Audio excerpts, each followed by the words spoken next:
fine. We just have things off right now, but you're fine. Oh, okay, cool. Thank you. Thank you.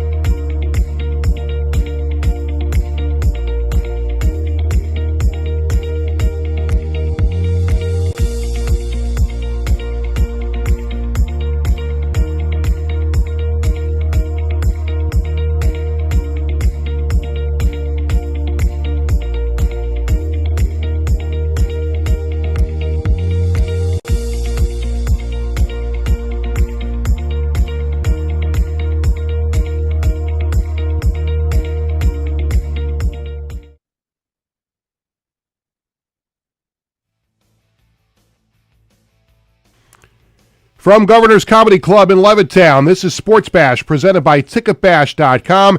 TicketBash.com, where memories are made affordable and where you'll never pay a service fee.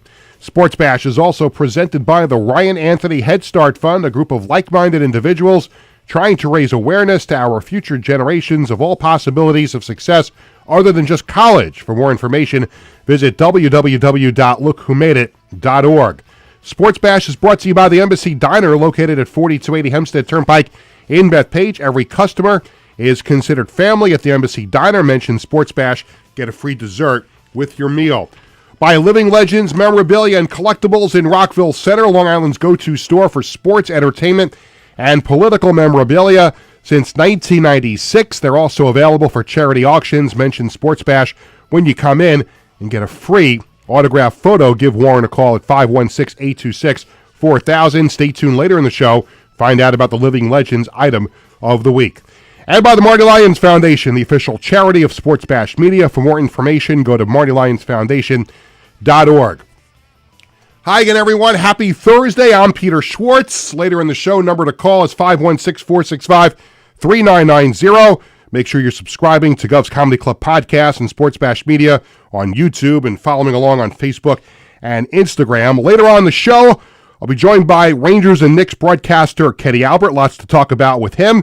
Also, I'll be joined by Mets broadcaster Keith Redd. Of course, the big news last night about Pete Alonso re-signing with the Mets. We'll also play Stump the Wiz later in the show. Take a look at this week in sports history, and we'll check out the Sports Bash Media poll question of the day. But first up on the show, want to welcome in a very good friend of mine, and we had a chance to first meet when he was a rookie with the Jets in 2004.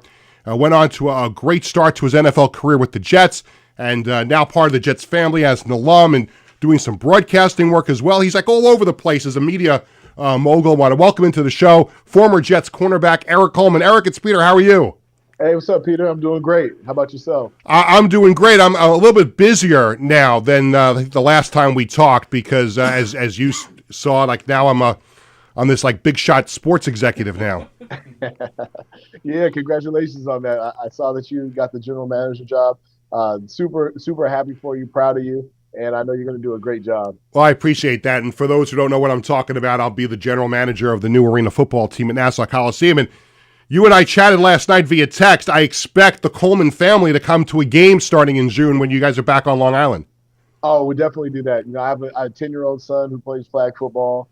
My girls actually, they love the game of football. So we'll definitely be in attendance and we'll come and show some love. Absolutely, looking forward to it. But let's talk about the team that is near and dear to our hearts. Back from your days playing with them and now following them as a member of the media, and that's the New York Jets, and it's been so busy for them over the last couple of weeks. There was even some breaking news today that they're hiring Rick Spielman to be a full-time member of their front office. Darren Moogie is the new general manager, and of course, Aaron Glenn is the new head coach of the Jets. Just wanted to get your thoughts on Aaron Glenn coming on board and taking over the reins. Man, I was super excited to see that Aaron Glenn was going to take over as the coach of the Jets. Obviously he is a Jet. He's a former first-round pick for the Jets and has done a phenomenal job in the coaching space since he retired from the game. The main reason I was excited is because he's well respected amongst the players. He's a guy who's tough. He's hardworking. In the era that he played, it was a physical game, and that physicality leads to a lot of success. It led to success in Detroit. And, he and Dan Campbell were able to turn that organization around, change the culture of what was going on in Detroit. So I'm excited for him to bring that energy to the New York Jets because Lord knows we need a culture change. We need a culture change. We need to start getting some wins. He's the first former Jets player to become the Jets head coach, and if he brings even the energy he had with the Lions was one thing, but if he brings the same energy to the Jets as head coach as he did as a player, because I love to watch him play, and he was a great kick returner, a great cover corner, he was all over the place. If he brings that same passion and energy he had as a Jets player to the head coaching position, I think he's going to be really successful. Do you agree with that? I do agree. I do agree. I think that he's a guy who, he understands the ins and outs of the games. He understands how, important this conference is, and this division is. And, he's going to be a guy that knows how to pick players. He understands the strengths and weaknesses of our team, and he's going to put everyone in the best position to thrive. So super proud of him, super, happy and excited as a fan, to watch the Jets play and continue to grow this team. There was this idea that, given what the Jets have been through the last couple of years, that the best candidate to be a Jets head coach would be somebody who was previously an NFL head coach, but Aaron Glenn is a rookie head coach. Excuse me. Your thoughts on that, and how does he compensate for being a first-time head coach? What's the challenges ahead for him? I don't think it's going to be anything crazy for him. He's a guy who, you always talk about these coordinators. Certain coordinators, they have a great amount of success on the coordinator position. They get hired as head coaches, and they don't understand the position. It takes away from their superpower. But I think Aaron Glenn's superpower is relating to the players. I think he's going to be a good, face of the organization. I think he'll handle New York well, and he'll get those players prepared. He has signed on Steve Wilkes as a defensive coordinator. I love that hire. I love that hire. I love it too. So he doesn't have to be hands-on with the defense. He can trust that Steve Wilkes is going to do a great job, and he can just manage the team as the head coach is supposed to do.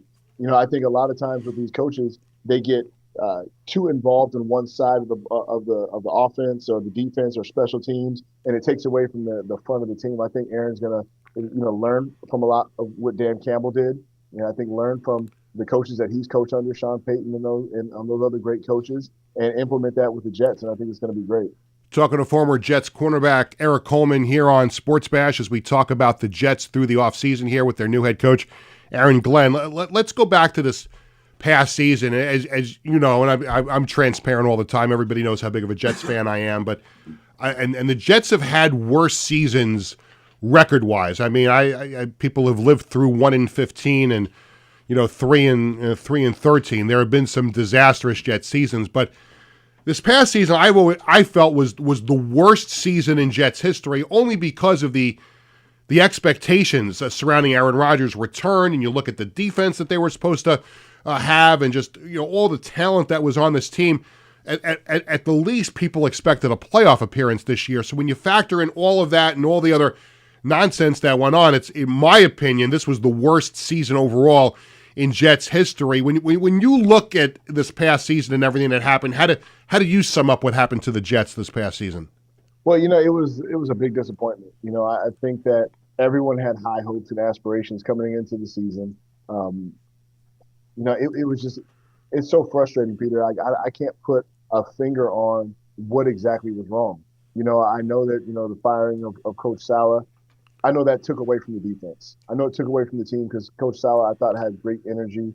And, I thought if they were going to make a move, it would be at the offensive coordinator position and maybe, grow from there and try to figure things out from there. But, you saw when Coach Saleh left the building, the defense fell off because Coach Ulbrich had to take over as the head coach, and that took away from him coordinating that defense. So, there are a lot of elements involved in this. Aaron Rodgers, a guy who's coming off an Achilles injury, and people forget this is a major surgery that he came off of. And most guys, when they tear an ACL, when they have a big injury, that next year, you're not full speed. You don't completely trust in that repair. Mentally, you're not believing in it. Yes, the doctors tell you you're clear, but you can't pop off it. And obviously, he's up there in age, so it's going to take a little longer. And with that being said, I thought Aaron, stat-wise, had a solid year. 28 touchdowns. He took care of the ball. I would like to see this team evolve. I'd like to see them start dominating games on defense. I would like to see them sustaining drives and putting up points and just being competitive in the AFC East. And I think that they make the right moves this year, and hopefully they'll grow and put together the right team. I thought Aaron Rodgers finished off the season strong, and I think when you look back on it, it's almost crazy to say, but given everything that happened, if you look at his numbers, his overall body of work this past season, he put up numbers that made it one of the best statistical seasons for a quarterback in Jets history. And I know that there's two schools of thought when you have a rookie head coach like Aaron Glenn coming in. He talked about having sustained success.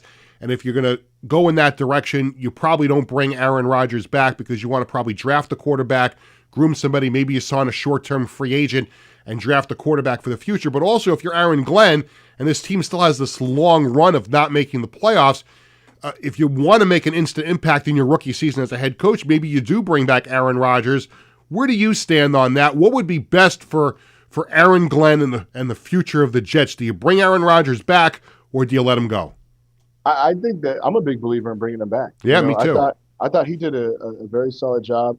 I believe his teammates respect him and like him. The media is one thing, but the guys inside the locker room, in between those lines, I think they definitely believe in Aaron. And so I would like to see him come back. I think Aaron Glenn is a strong enough personality where he's going to command respect from every man in that locker room. There's not going to be any, Aaron Rodgers dominating this. And I don't think Aaron has that personality. I think he's painted in the wrong light. But I think that they can make this work. I actually know that they can make this work. So I think bringing Aaron back, maybe drafting a young quarterback, developing that quarterback under Aaron Rodgers for a year or two, that is the right move. Because when you look out at the free agency, you look at who's available, where the Jets are picking. I don't know if there's a starting quarterback out there that's going to be better than Aaron Rodgers. So I think you keep him under the center.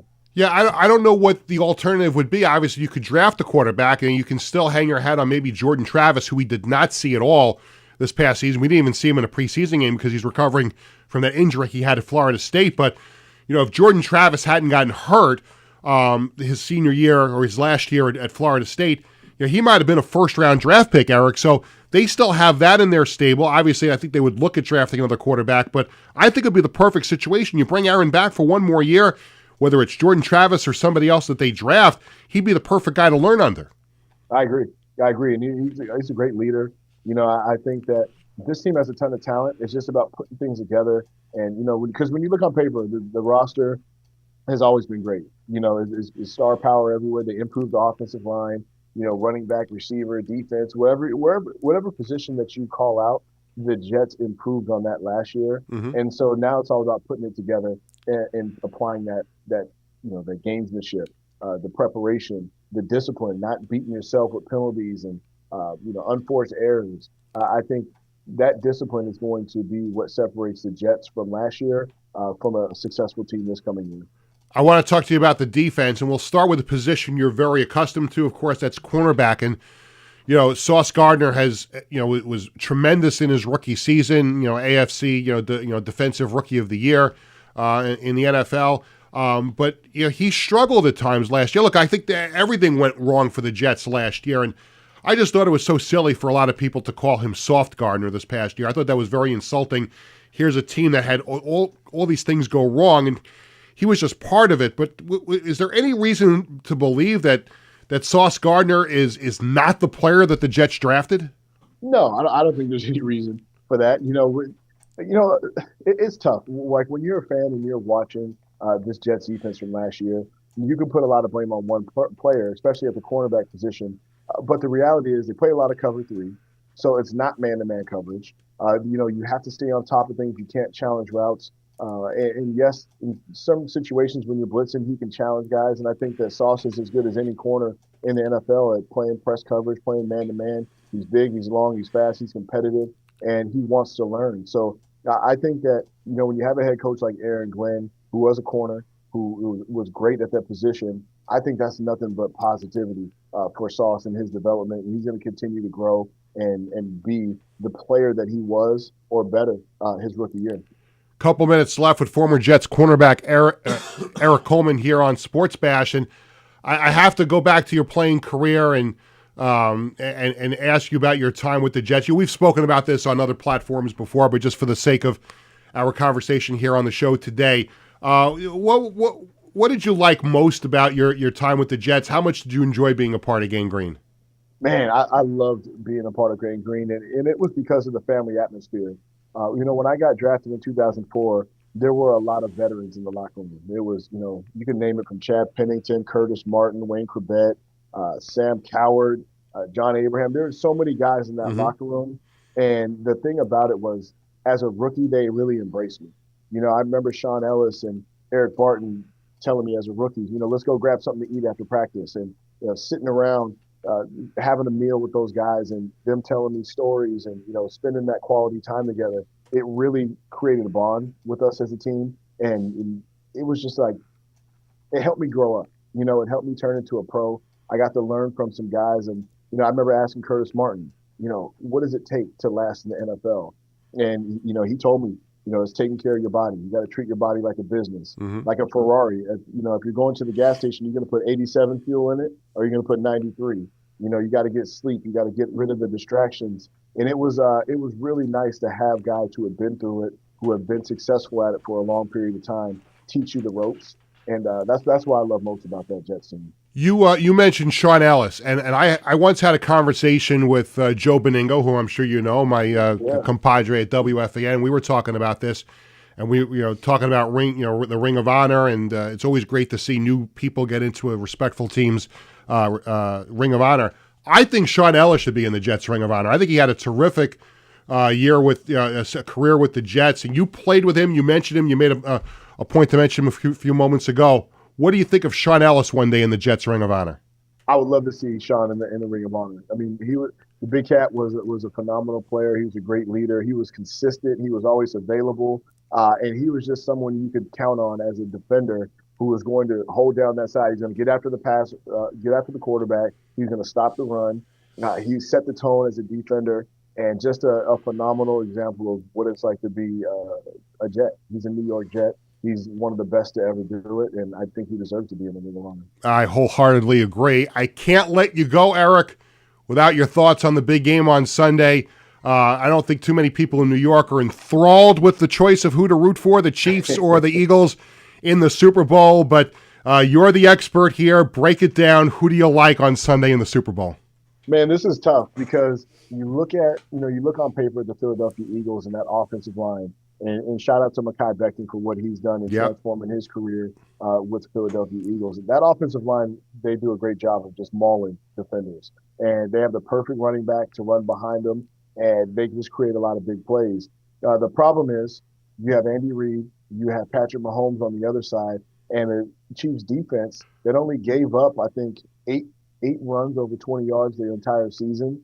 So they're not giving up a lot of the big plays. And I think if the Kansas City Chiefs can contain Saquon and keep him from having those 60, 70, 80-yard runs and make them earn everything, I don't think that the Eagles can keep up with Patrick Mahomes in that offense. So I like the Chiefs. I think you and I could talk football for hours, but we only had about 15, 20 minutes, so I appreciate the time and look forward to seeing you when you get back to Long Island. It's always a pleasure. Thanks for having me. And tell Kenny I say what's up. I certainly will. Former Jets cornerback Eric Coleman was my guest here, the first guest on this show, and he mentioned Kenny, and that means coming up next on Sports Bash, I will be joined by Rangers and Knicks broadcaster, among other hats that he wears all over the place, whether it's football or baseball or basketball or hockey. He does just about everything. Kenny Albert will join me when we come back right after this.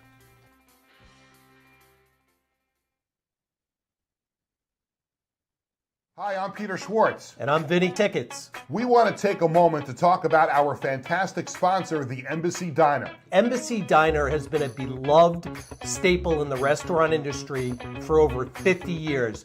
And the great thing about it is when you walk through the door, you're not a customer, you are family. Every visit promises to be filled with warmth, love, and respect. And here's an extra treat. If you mention Sports Bash during your visit, you enjoy a free dessert on the Embassy Diner. Come on down to the Embassy Diner, where great food and great company are always on the menu. Visit the Embassy Diner, located at 4280 Hempstead Turnpike in Bethpage. Living Legends Memorabilia and Collectibles is the best place to find autographed entertainment and sports memorabilia. We guarantee the authenticity of each and every item in our shop to provide you with quality collectibles anytime you browse our inventory. Our memorabilia includes autographed photos, sports equipment, jerseys, hats, and other paraphernalia from current athletes and legendary sports stars. If you prefer the entertainment industry, we have signed posters, albums, and photographs from classic movie stars and today's celebrities. To give back to our community, we participate in fundraising auctions for local charities. Call us today to request a specific autograph, find a special gift for someone else, or schedule an event. Living Legends Memorabilia and Collectibles. Welcome back to Sports Bash, presented by TicketBash.com. I'm Peter Schwartz, and this segment of Sports Bash is presented by the Ryan Anthony Head Start Fund, a group of like-minded individuals trying to raise awareness to our future generations of all possibilities of success other than just college. For more information, visit www.lookwhomadeit.org. We say thank you again to our first guest of the show. We were joined by former Jets cornerback Eric Coleman. Now we shift gears. Welcome in guest number 2, a longtime friend of mine and just one of the great play-by-play broadcasters that you will find anywhere in sports, and he is a busy man all the time. He does the Knicks, he does the Rangers, he does the NFL on Fox, he does hockey, he does everything. We welcome to the show Kenny Albert. Kenny, it's Peter. How are you? I'm great, Peter. How are you? Great to be with you, and congratulations on the new gig. Yeah, thank you very much. Years ago, starting out in broadcasting, never dreamed of being a general manager, and now that's happened. I'm excited and nervous at the same time. Well, I'm sure you'll do a great job. My former longtime partner, Daryl Moose Johnston with the NFL on Fox, he got involved in the management side a while ago.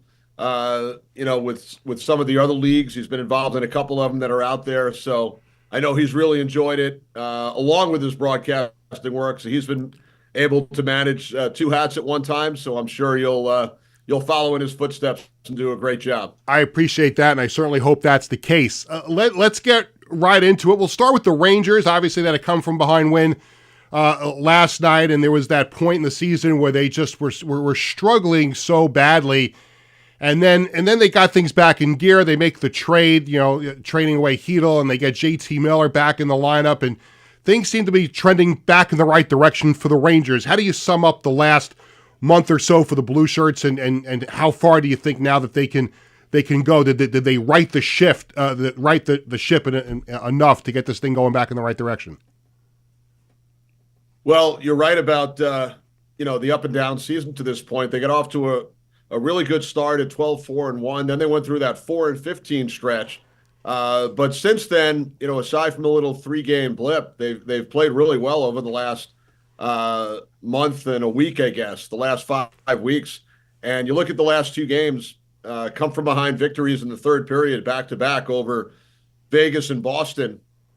Trailed 2-1 heading into the third in both games and came away with a couple of wins. So trending in the right direction. They made the big trade you referenced last Friday night, reacquiring one of their former first-round picks, JT Miller from Vancouver. And he's certainly had a profound effect so far. It's only been 3 games.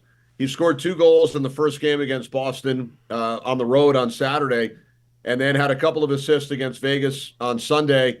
And last night, although he didn't pick up an assist on the play, he was a major factor on their first goal, and then they wind up scoring 2 in the third period. But the team has really seemed to sort of shift their style a little bit, and we've seen some of the players sort of playing with the intensity, with the style that JT Miller plays, as far as getting in there on the forecheck, going to the dirty areas in front of the net, and it's paid off with some big goals over the last 2 games. Right now they're in that mix. There are 9 teams within 8 or 9 points now, as far as the 2 wild card teams and then the 7 teams in the hunt. So it was a big 2 points last night. If the Bruins had won that game in regulation, the Rangers would have been 8 points behind the second wild card spot, but instead you narrow that gap down to 4. So that was a big win. They have 2 games coming up prior to the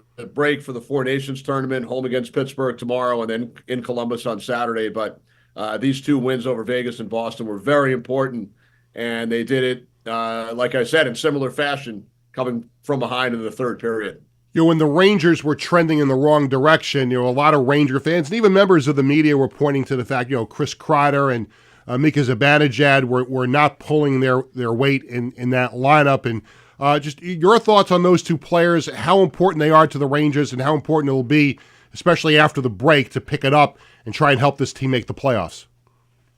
Right, two very important players. Kreider for the last 13 years now, and Zibanejad since coming over about 7 years ago from Ottawa.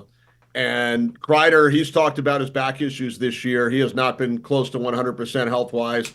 Scored the big goal last night, and when you watch the replay, it's amazing how quickly he was able to get up ice. Speed is certainly one of his, one of the key elements to his game. And there's a video. He was well, back in the defensive zone, and it was like he was shot out of a cannon and winds up on the 2-on-1 with Zibanejad, scores the shorthanded goal.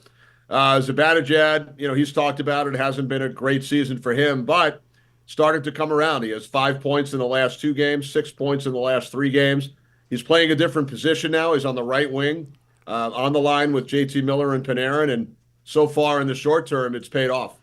Kenny Albert's my guest here on Sports Bash, and you mentioned the Four Nations tournament that's coming up and in place of the All-Star game this year.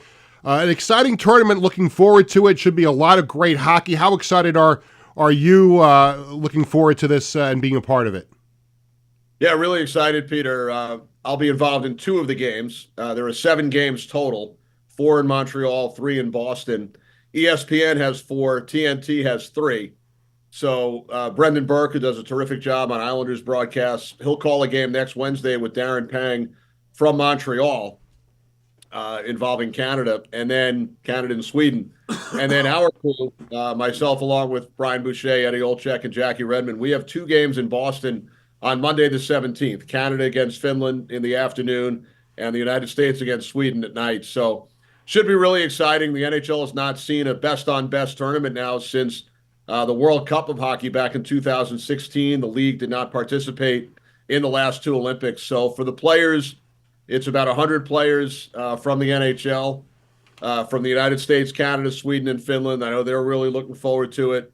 The 3 local teams are really well represented, and it should be a lot of fun. How close do you think the league is? I guess a lot will depend on the success of this tournament, but you mentioned the World Cup of Hockey, and I used to love watching that, and then back in the day, the Canada Cup was such a great presentation of the game of hockey. How close do you think we are, if this works out, the Four Nations face-off, that we can get back to the World Cup of Hockey and expand it to including more countries again? Well, it sounds like hopefully that's part of the plan. They have the Olympics next year, but there have been talks, according to things I've read, about implementing the World Cup of Hockey once again, and including more countries, like you said, for various reasons. Russia and the Czech Republic are not part of this one. I know Marty Walsh, the head of the Players Association, was asked about that. And with Russia, it's obviously due to political reasons and what's taken place over the last few seasons. And we'll see what the deal is as far as the Olympics next year. With the Czech Republic, it's just a matter of they wanted an even number of teams, it sounds like. So without the Russians involved, it was hard to add any other countries. Right. So they went with the 4. But, it sounds like there certainly have been discussions amongst the NHL and the Players Association about having not just one, but multiple World Cups of hockey in the near future following the Olympics next year. You're the voice of the Rangers, but you also obviously cover the NHL for TNT. So I'd be remiss if I didn't ask you about the other 2 locals in addition to the Rangers. Let me start with the Devils, and they've been very, very exciting to watch this year. They had the down year last year after making the playoffs the year before. Give me your thoughts on the Devils this season and what kind of noise they can make down the road. Well, in my opinion, Peter, it's always great for the area when all 3 teams are doing well. I love when all 3 are in the playoffs. We haven't seen it very often in recent years. It did happen a couple of seasons ago, but it just raises the level, the excitement level. You see hockey on the back page. People are talking about it on the radio and all over social media. So it's such an exciting time come April when the playoffs get underway, and if all 3 teams are there, it's even better, in my opinion. As far as the Devils, goaltending was an issue last year. They really upgraded with Jacob Markstrom. He's out with an injury now, but has been a big part of the Devils' success. And then by bringing in some veteran defensemen, like they did with Brett Pesce and Brendan Dillon and Kovacevic, and they get Dougie Hamilton back from injury. So that was a big issue last year with the Devils, the defense and the goaltending. They have superstar players up front, led by Jack Hughes and Jesper Bratt and Nico Hischier right on down the line. So, they're looking real solid right now. The Islanders, with their long winning streak recently, the 7 straight wins, getting back into the playoff picture, and they're doing it with a lot of injuries on defense, as you know. A mash unit. It really is. Yeah. And I've always been a big fan of Tony DeAngelo.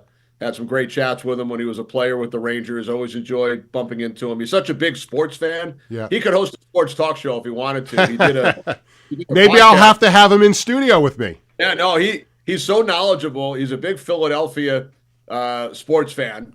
Grew up in that area, loves his Eagles and Phillies and all the Philly teams. He played for the Flyers a couple of years ago, but he is really so knowledgeable about all of the sports, and I always got a kick out of the time that I spent talking sports with him, and he's done a terrific job playing over 20 minutes a game with the Islanders. They brought in a couple of other defensemen as well. So, like I said, it would be great to get all 3 teams in. It would just raise the level of excitement and attention in the area if that's the case. Islanders GM Lou Lamoriello's got a big decision to make here because, if you asked him a few weeks ago, if you gave him truth serum a couple of weeks ago when the Islanders were struggling, you'd probably say, well, the Islanders are going to be sellers at the deadline because Brock Nelson and Kyle Palmieri are unrestricted free agents, and maybe you get rid of them. But now the Islanders have won 8 of their last 9. As you mentioned, they're right back in the hunt for a playoff spot. When you look at the Islanders right now, if you're Lou, what do you do? Do you push to try and make the playoffs, or do you start to think down the road and breaking up this group a little bit, getting younger and playing for the future a little bit?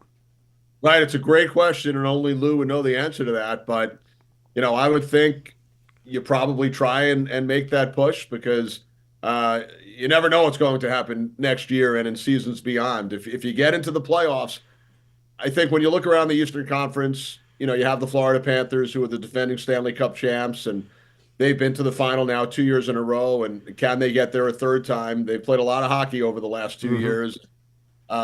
There are some other terrific teams in the East, but it's somewhat wide open, among those teams that are fighting to get in and the teams that are sort of at the bottom of the playoff mix right now. So if you get hot, we've seen it with some lower seeds. If you get hot down the stretch and then carry that over into the playoffs, and once postseason hockey begins, it all comes down, as you know, to goaltending and health, injuries, playoff matchups, who you wind up paired up against in the first round. So, there are no dynasty teams out there right now. Saw Tampa Bay win a couple of cups in a row. Florida now, they've gotten to the final the last 2 years. But once you get in, anything can happen. So if it's me, I'm probably trying to make that push for the playoffs. But a lot of questions, not only with the Islanders and the players you mentioned with Brock Nelson and Palmieri, but, we've seen some trades already, some big ones with Nico, whose contract is up at the end of the year, going to Carolina for Natchez. The big deal involving JT Miller and Filipino the other day. So, it'll be interesting with the teams not playing for about 10 days during the Four Nations. A lot of the management, the GMs, will all be together in Montreal and Boston because so many of them are working for the various countries in the Four Nations. So on the Canada staff, you have Doug Armstrong and Jim Nill and Don Sweeney, 3 general managers in the league, Kyle Dubas, a 4th. They'll all be working together in Canada. And then on the U.S. side, you have a number of general managers, including Chris Drury of the Rangers, who are all going to be working together, and coaches from a lot of different teams. So, it'll be kind of like the draft where everyone's together and in the same room. You're going to have, 7 or 8 NHL coaches and 7 or 8 general managers in the building together during that week and a half of the Four Nations leading up to the trade deadline. Yeah, it's going to be interesting. It's like a little hockey convention. I'm sure all the GMs are going to get together and talk. A couple minutes left with Kenny Albert. Want to switch gears to the Knicks? Because not only do you do the Rangers on the radio and on TNT for the NHL, but you also do some Knick games on MSG. And they have been, for the most part, so much fun to watch this year. The addition of Karl Anthony Towns has given them a little different dimension, and they've been one of the best teams in the Eastern Conference. They've stubbed their toe a couple of times recently, but for the most part, they have really, the fan base has been energized by this team, and you've been around them for a little bit. Your thoughts on the Knicks so far this year? Right. No, they've had a terrific season for the most part. I was in Toronto with them 2 nights ago. Had the opportunity to call the game with Walt Clyde Frazier, which is always a lot of fun. And, you can't really argue with 34-17, right? Yeah. Third best team in the East behind Cleveland and Boston. It's been such a terrific run the last 4 years under, the management group led by Leon Rose and Tom Thibodeau, one of the top coaches in the league, and his staff. And, it's amazing the way they've really reworked this roster. I was talking to somebody last night. When you look at some of the moves they've made recently, Deuce McBride's their second, as far as longevity, he's been around longer than anybody except Mitchell Robinson. So they really remade the team over the last 2, 3, 4 years. But they have 2 legitimate all-star starters in Jalen Brunson and Karl Anthony Towns. And, I'm not sure anybody could have expected Jalen Brunson to be this good when he came over from Dallas. He was obviously a terrific college player. Wasn't drafted until the second round by the Mavericks, and started some games in Dallas, but came off the bench as well. But he's been unbelievable in his 2.5 seasons with the Knicks. The player that he's turned into. We all watched Towns from afar when he was with the Timberwolves, and he's had an outstanding season. And then you add the other starters into the mix with OG Anunoby, who's now out for a little while. Mikal is coming over from the Nets. Josh Hart's had a great season, just the heart and soul of the team. So, they've gotten to the second round the last 2 years. Hopefully from a Knicks standpoint, they can push it even further this year. But, their starting 5, they play a lot of minutes. Tom usually goes 8 deep, sometimes 9 deep, and you see a couple of the guys off the bench play 15 to 20 minutes. But 3 of the 5 Knicks starters are in the top 10 in minutes in the league. So it's a great group. A lot of fun to call some of their games. I'll have 2 of them next week, Tuesday in Indiana and then Wednesday in Atlanta. So looking forward to those as well. By the way, I'd be remiss not to ask you about the Super Bowl. By the way, former Jet Eric Coleman was my first guest on the show. He wanted me to say hello to you. He called you his buddy. I caught that at the end. We actually had the opportunity to work one Empire Challenge together at Hofstra, the charity game that Boomer Esiason did an unbelievable job with for about 20 years. And we worked with Marty Lyons and Mike Quick, 2 of the all-time greats. But Eric joined us for one of the games about 4 or 5 years ago. Had a lot of fun. He's a terrific guy. And he actually made it into my book, Peter. I have a list at the end in the appendix of all of the color analysts that I've ever worked with. So Eric's on that list. My book came out about a year ago, and glad to be able to include him on that list. And he's a great guy. Was a terrific Jet. Your thoughts on the Super Bowl? Who do you like, Eagles or the Chiefs Sunday? Yeah, it should be a great game. I've been asked a couple of times the last few days. I usually stay away from predictions because don't like making predictions on games I have to work. And the bottom line is I'm usually wrong. It's amazing. When I call a NFL game, along with my broadcast partners, we go in on Fridays and Saturdays, and we get to meet with players and coaches. And sometimes they share a little bit of the strategy and their thoughts on how the game might go. And, we think we know everything about these teams. And when we talk about what we think the result might be, who's going to win the game, 50% of the time we're wrong. So, you think you know a lot and you really don't know much, as far as what's going to happen on the field, on the ice, on the court. I think it'll be a great game, close game. 2 unbelievable organizations. We've seen what the Chiefs have been able to do during this dynasty run that they've had. I've always been a huge fan of Andy Reid, called a lot of his with the Eagles, and Eagles have had a great season as well, with Saquon Barkley doing his thing, and it should be a terrific game on Sunday. Looking forward to watching it. I think it will be too. Before I let you go, I got a little surprise for you. I don't know if you know this, but a short time ago, maybe a couple of months ago, I was named to the selection committee for the National Jewish Sports Hall of Fame. And with me here in studio is the chairperson of the National Jewish Sports Hall of Fame, Jason Bartow. And Jason has a little something to tell you. Hello, Kenny. How are you? Hi, Jason. How are you? I'm good, thank you. I have the distinct privilege and the honor of informing you that in no small means, because of your local and national work, being one of the elite broadcasters who works all four of the big sports, that the committee has voted and has selected you to be inducted into the National Jewish Sports Hall of Fame as a part of the class of 2025. Mazel tov and congratulations. Wow, just got the chills, Jason. Really appreciate it. That's a tremendous honor, totally unexpected. I'm kind of speechless now. I don't really know what to say except thank you and a huge honor, and can't wait to share the news with my family and friends. Really appreciate it. Well, it's funny you mentioned your family. You know, your dad, Marv, is a member of the Sports Hall of Fame. And here's some trivia now. I know they do trivia here on this show, but you and your dad will now join your good friend, Jeff Bekance, and his father, Daniel, as the second father-son duo in the National Jewish Sports Hall of Fame. Well, that's unbelievable news. Jeff's a good friend. He's a legend in the world of fencing, and we first met a couple of years ago when we were both inducted into the New Jersey Jewish Sports Hall of Fame at the JCC in Tenafly. And Jeff's a huge Ranger fan. He's a season ticket holder, and I always look forward to the games when we're both there. And he's always waiting for me in the same spot after the first period, and we have a great chat. So an honor to be part of that group, especially with Jeff and his dad. Kenny, congratulations. I'm glad I played a little small part in this, and excited to have this announcement as part of my show today. And I can't thank you enough for being a guest and for being part of this very special announcement. Well, thanks, Peter. Thanks, Jason. Really appreciate it. Peter, continued success. Love listening to you in the mornings with Boomer and Gio.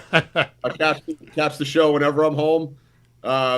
And good luck with the football team on Long Island. Hopefully I can come out and catch a game. Would love to have you out there. Thanks, Kenny, and congratulations again, Mazel Tov. Thanks, Peter. Appreciate it. Awesome. The great Kenny Albert, and a little viral moment here on the show informing Kenny Albert that he is going to be in the National Jewish Sports Hall of Fame. Jason Bartow, thank you so much for being a part of this today. And thank you, Peter. Thank you for having me be a part of the selection committee. I guess it's easy to say it's a mitzvah to be a part of this. So thank you very much. It's my honor, and I'm looking forward to being there when Kenny is inducted into the Hall of Fame. Yeah, and it's great to have your sage advice and wisdom to work with the Hall of Fame. And now we'll look forward to cheering you on your team that you'll get to build from scratch here on Long Island. Yeah, and it's exciting. Very exciting. We're going to need all the mazel we can get. Absolutely. We're really just getting started here on the show. We probably one of the biggest lineups we've ever had on Sports Bash. When we come back, we're going to change gears again, switch gears, and talk baseball. Big Mets news last night. Radio voice of the Mets, Keith Rad's going to join me when we come back on Sports Bash right after this. In 1982, the Marty Lyons Foundation began with a single heartfelt mission: to bring moments of joy and hope to critically ill children by granting wishes that make their dreams come true. Since that day, we have touched the lives of over 8,500 families, raising over $43 million to grant wishes that offer a beacon of light in their darkest times. These precious wishes cost an average of $6,700 each, and your support is crucial to our mission. Every donation, big or small, makes a difference. And with 76 cents of every dollar going directly to supporting our families, you can rest assured your support truly changes lives. The Marty Lyons Foundation operates 11 chapters in 14 states now, working tirelessly to reach as many children as we can.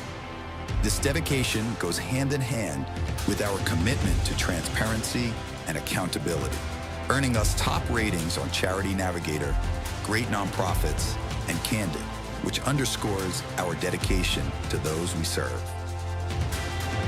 The Marty Lyons Foundation grants wishes to children ages 3 to 17. And what really makes this foundation so special is our willingness to grant not only a first wish, but also consider a second wish to a child who continues to battle a life-threatening illness. We stand by these children, offering them hope and strength through the power of dreams, giving our children the courage to wish for more. What's your purpose in life? Is your purpose in life to live in the big house and drive the nice car? No. Your purpose in this life is to make it a little bit better for those that follow and realize that we live for today to see a better tomorrow. Visit MartyWyonsFoundation.org to learn more and get involved. Welcome back to Sports Bash, presented by TicketBash.com and the Ryan Anthony Head Start Fund. I'm Peter Schwartz. What a moment we just had a few minutes ago with Kenny Albert on the show and informing him, along with Jason Bartow, the chairperson of the National Jewish Sports Hall of Fame, informing Kenny Albert that'll be part of the class of 2025. That was pretty cool. And pretty cool for Met fans, the news that happened late last night. I mean, it has been such a saga since the end of the season with Pete Alonso returned to the Mets, and as it turns out, he is back, agreeing to a 2-year deal last night. And you can't get much better person to talk about the Mets these days than one of their radio voices on 880 and the Mets radio network. He's Keith Rad. Keith, it's Peter. How are you? I am good, guys. Much better now that Pete Alonso is once again a New York Met. It is great news for the Mets, the whole organization, the fan base. And Keith, I don't know how you felt about it since the season ended, but I was always of the impression and the feeling that it was going to ultimately end up that Pete was going to be back with the Mets. I know there were some moments where you started to hear the rumors about the Angels and then the Blue Jays, and then Steve Cohen at Amazing Day had those very harsh things to say about the negotiations. But my feeling all along that there was really no other place that he was going to wind up other than Flushing. Your thoughts on the process and the relief that he is now back with the Mets? Yeah, it's definitely a relief. I mean, he immediately makes the Mets better. But the one thing that we learned about this is, I think, the honest truth about some of our favorite players and the business of baseball. I mean, how many Mets fans wanted Pete signed for life into that big, long contract? And, Pete turned down a big deal. We heard 7 years, $158 million. That was reported 2 years ago. And then he thought, let me bet on myself and make some more money here. And then it turns out, as the first base market this offseason shrinks, Pete wanted to make a lot of money, the money that he thought was the best value for him. And looking around to the market, it just didn't appear for him. So I think he was frustrated by this. The fans were frustrated by this. You heard Steve Cohen frustrated by all of this. You can't fault Pete for wanting to get the most for his value.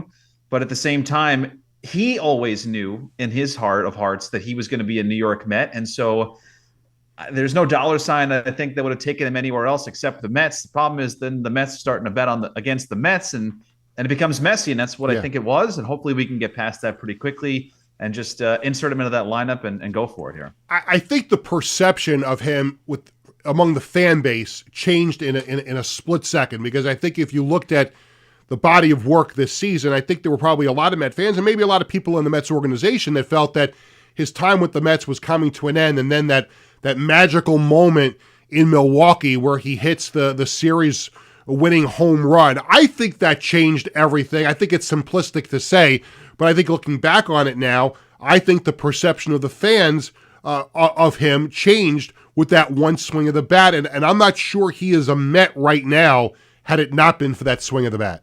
You're absolutely right. And going back to that game in Milwaukee, if you remember, defensively before the at-bat, he drops a pop-up in foul territory, an easily catchable ball, and he hung his head after, and every Met fan is going, man, this has just not been Pete's year. Yeah. And then he comes up there late in the ninth inning, and in the back of our minds in that radio booth, there's a chance Pete hits into a double play to end the game and end the season, because you'd seen him come up time and time again, and unfortunately, that had been happening. And you're right, he hits this home run, and all of a sudden, Pete's back. So I think you're totally right with the way that home run shifted the vision. But I think even more so, the negotiations, day by day, exhausting for this deal to get done. Mets fans, the more time you give them to see both sides of it and every side of it, perception does change about How long do you sign a guy? How much love do you have for a guy? And what is he really valuable to you? There's still some time to go before spring training starts, and I think the news of Pete Alonso puts a nice cherry on top of the sundae in terms of the Mets offseason. When you think about the moves they've made, obviously the mega deal that brought Juan Soto from the Bronx to Flushing, and some of the other moves the Mets have made. And Jesse Winker is back, and I know that they've made Jose Iglesias a contract offer. So when you factor in everything together in this Mets offseason, coming off of them getting to the National League Championship Series, how do you sum up the Mets offseason so far as they head towards spring training? Yeah, it's hard to say that they had the best offseason out there, because every day I turn around and the Dodgers sign somebody else, to the point where I was going, how many people can you have on a 40-man roster, LA? But you get Juan Soto, you now have Pete back. Your offense is great. Jesse Winker is back.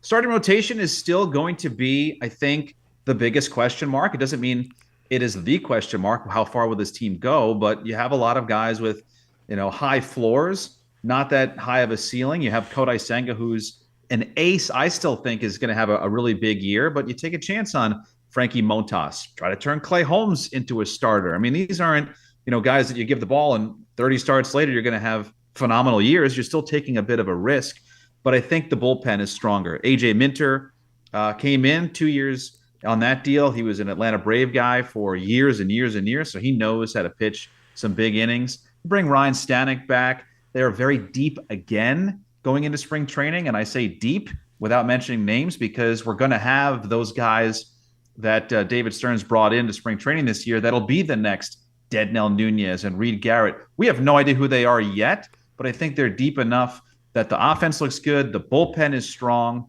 and the starting rotation, again, high floor. They'll keep you in the game. Now, who's going to be the guy that breaks out like Minaya or Severino did? And of course, they brought back Minaya this year.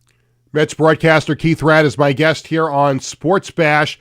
I think it's hard to envision another offseason or acquisition made by the Mets in their history that can equate to the Juan Soto acquisition. And the only one I think comes close was the Mike Piazza trade, and that was in the middle of the season. I can't remember another move the Mets have made that has invigorated the fan base, has excited the fan base. Now, I know it's a long contract and a lot of money, 15 years for Juan Soto, but this was a move I think at the end of the day that Steve Cohen had to make. You had to make that big splash, and Juan Soto wanted to be a New York Met. Obviously, it took a lot of years and a lot of money to get him, but I can't think of, besides the Mike Piazza trade in the middle of the season, this has to be the most important, significant acquisition that the Mets have ever made. I'm sure it's going to be a huge hit at the box office, merchandise, all that stuff.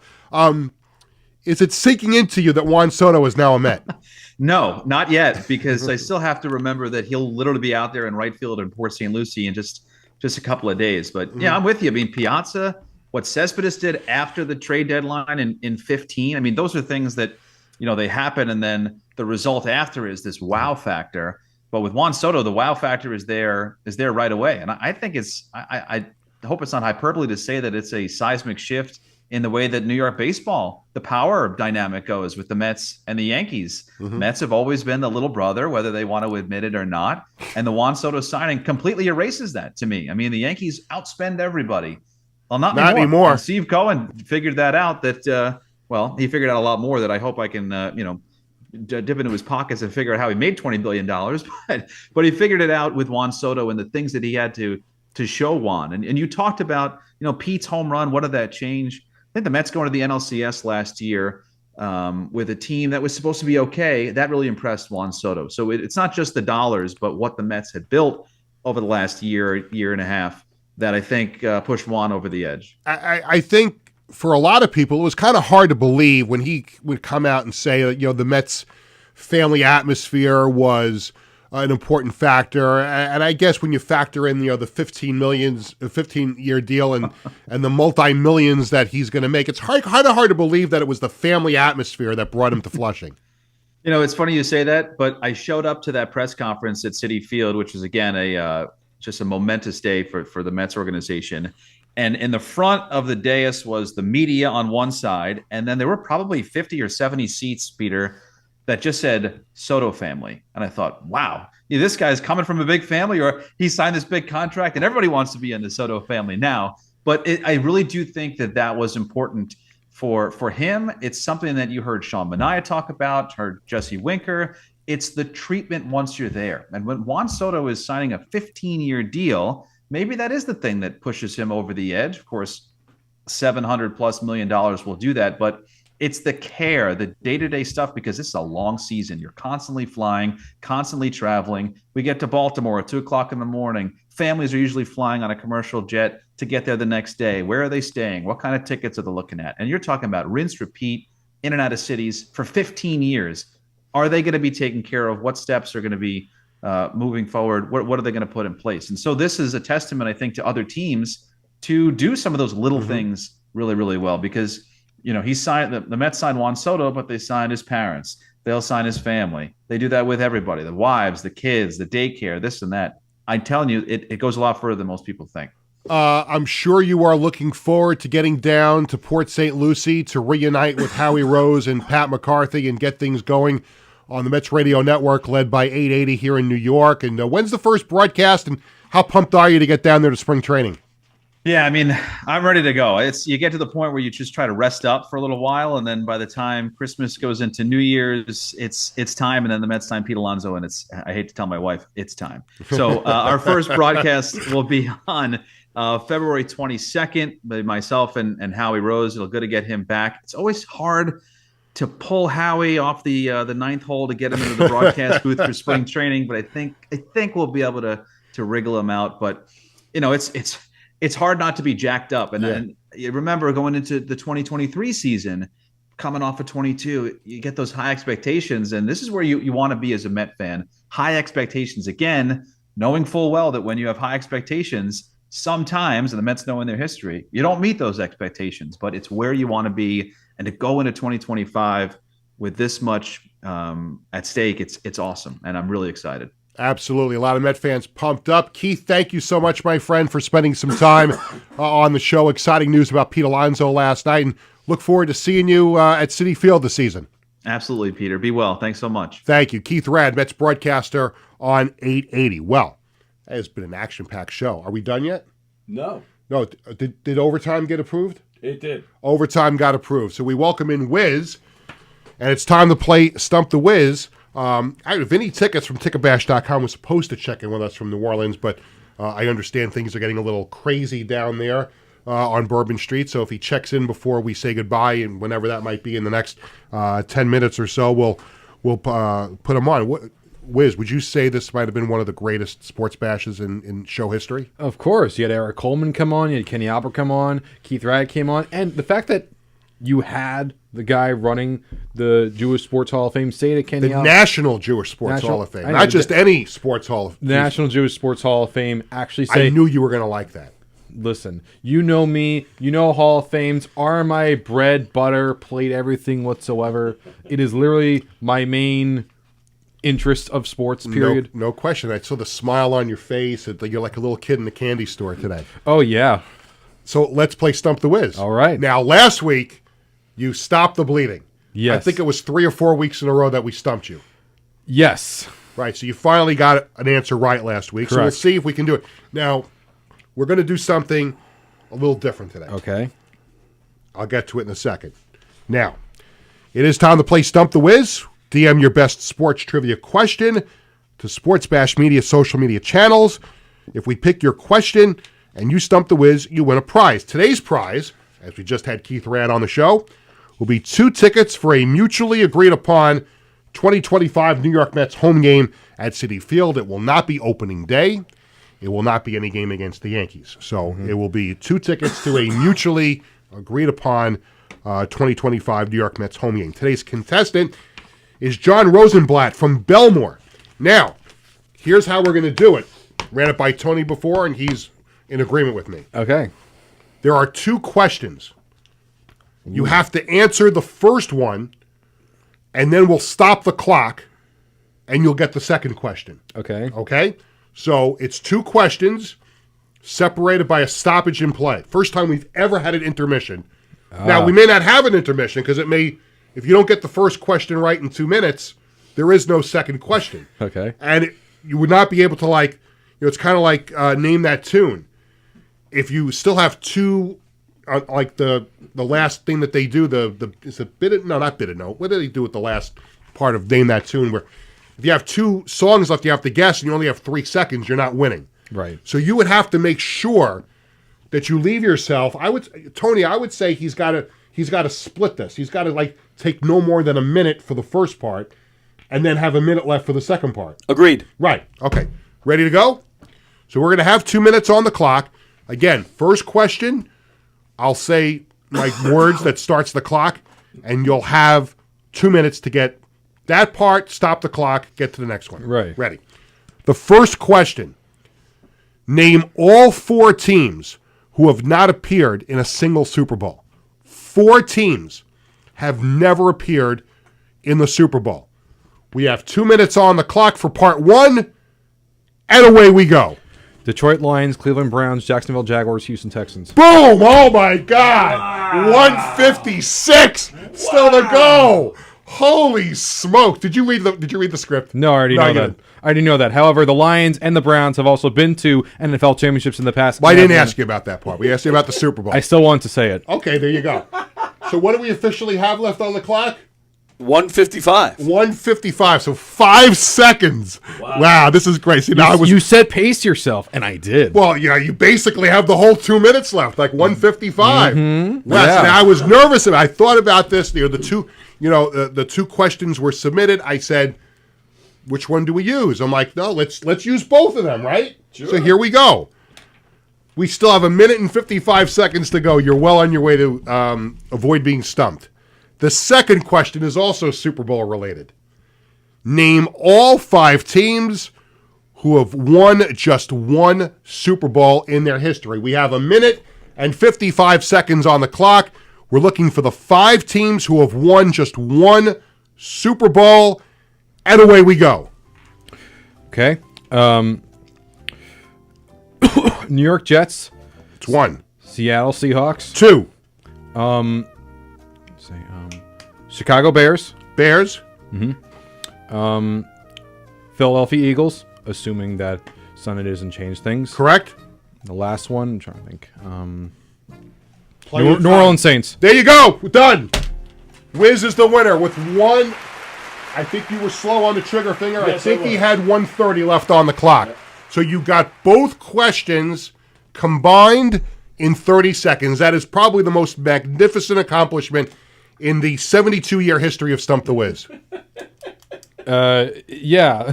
Yeah, I would say so. Tony, you've only been with us since we came here, but I can't remember even on our old show at the airport, Wiz pulling off anything this remarkable. I'm impressed. Very impressed. There was one other time I can think of. Which one other time? That was when it was regards to who had the most amount of RBIs in a single inning. I easily mentioned Fernando Tatis, Yes. St. Louis Cardinals against the Los Angeles it was Dodgers. only one answer to the Yeah, question. 2 This grand was like slams. you had to get four answers on the first question and 5 answers on the second Yeah, question. this I know by heart.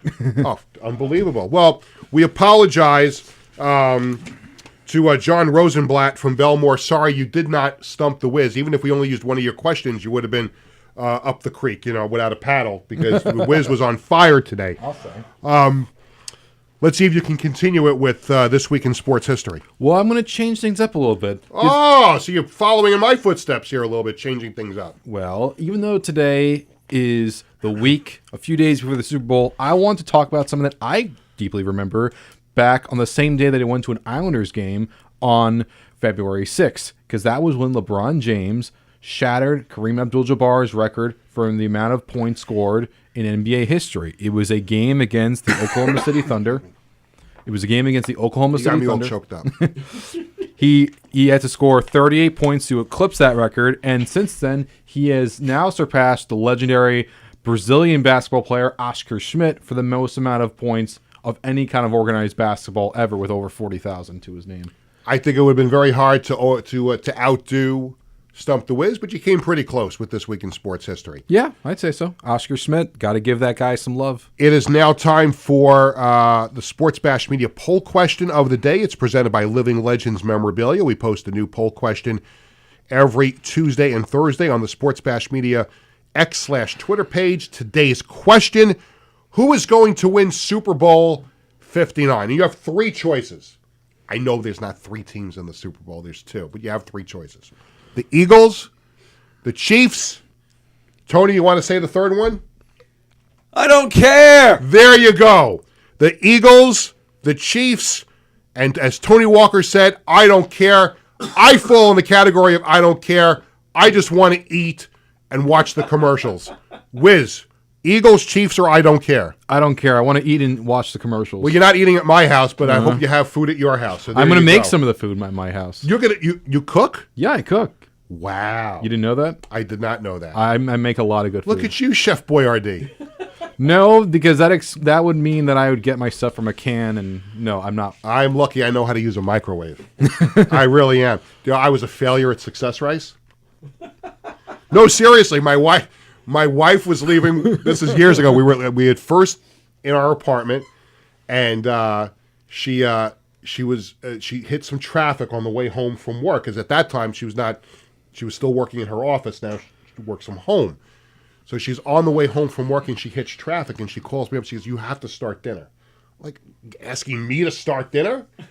And she says, "Go and take out the Success Rice and put it," and I was a failure at it. I blew it up. I don't know how I did it, how I can be a failure at Success Rice, but I am. But that's good that you know how to cook. You're going to make a lady very happy someday. Hopefully. Yeah. I mean, I'm only 1/4 of the way to 100 done, so hopefully sooner rather than later. There you go. Well, that's something in your toolbox there. The Living Legends item of the week is a Muhammad Ali, Joe Frazier signed and framed photo that we're looking at right now. I know you didn't see this the other day, but how about that? How about this beautiful, I think it was 16 by 20. It looks like 16 by 20 on there. It does look like it. Yeah. I didn't copy it over from the script. It looks like a 16 by 20. Yeah, but it's a beautiful piece, autographed, and give Warren a call. 516, let me make sure I don't give my home phone number again. 516-826-4000. I don't know if you heard this a couple of weeks ago, but I was giving the number for Living Legends. And instead of giving the number for Living Legends, because it starts with the same number, I gave my home phone number. Now, luckily, nobody has called the show, and Tony deleted it from the replay. Oh, boy.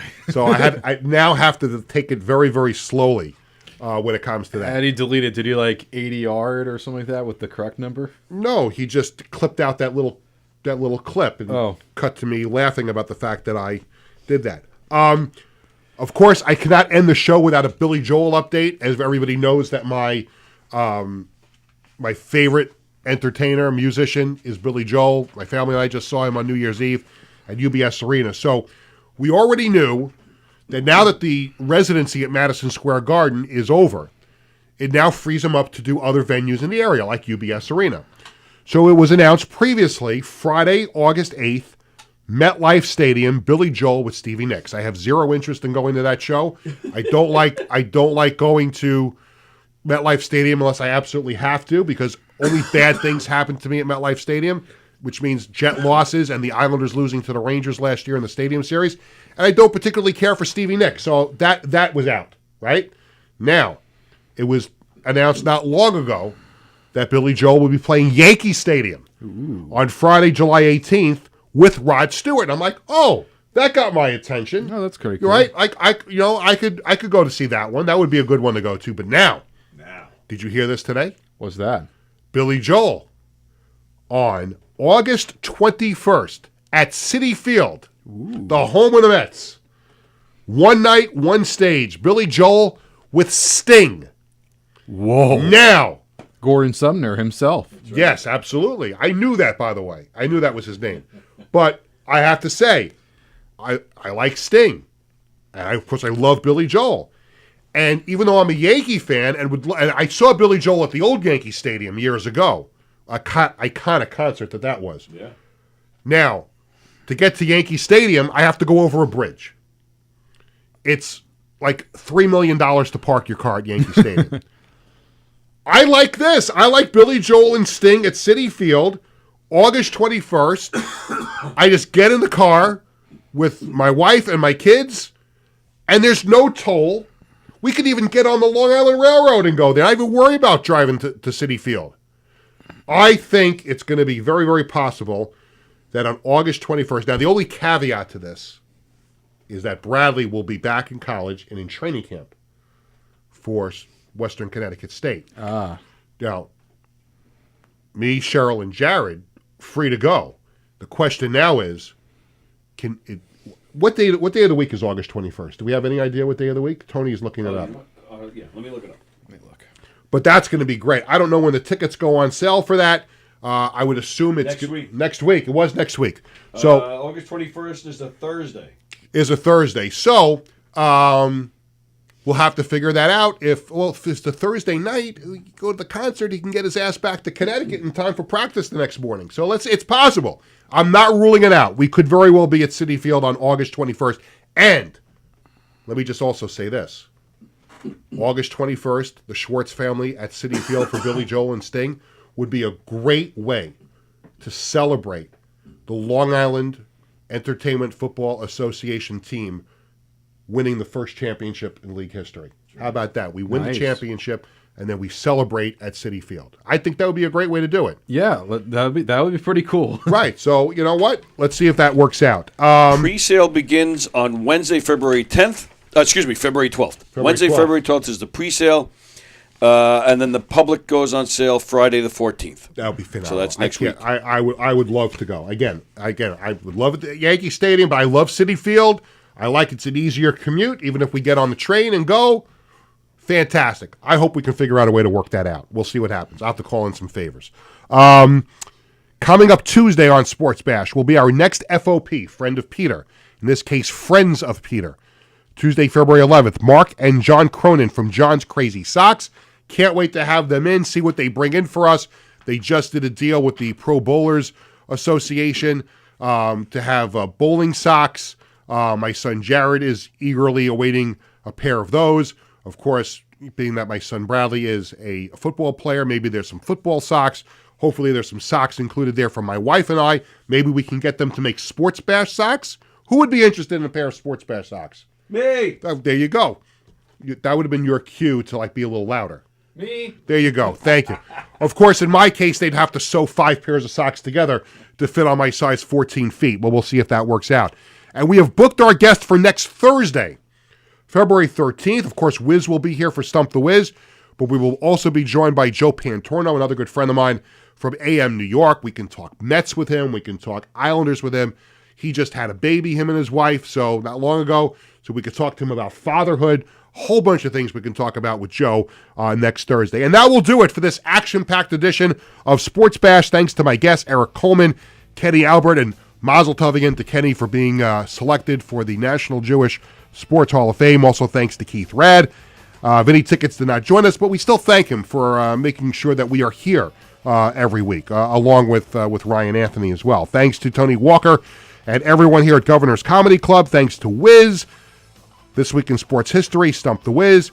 Sports Bash presented by Ticketbash.com and the Ryan Anthony Head Start Fund. Sports Bash is sponsored by the Embassy Diner in Bethpage, by Living Legends Memorabilia in Rockville Center, by Bearcat Billing Service. I forgot to take that out of the script. The Marty Lyons Foundation, and that is just about it. For our entire crew, this is Peter Schwartz saying thank you for watching. Sports Bash returns on Tuesday at 1 o'clock. Have a great weekend, everybody, and enjoy the Super Bowl, enjoy the food, enjoy the commercials.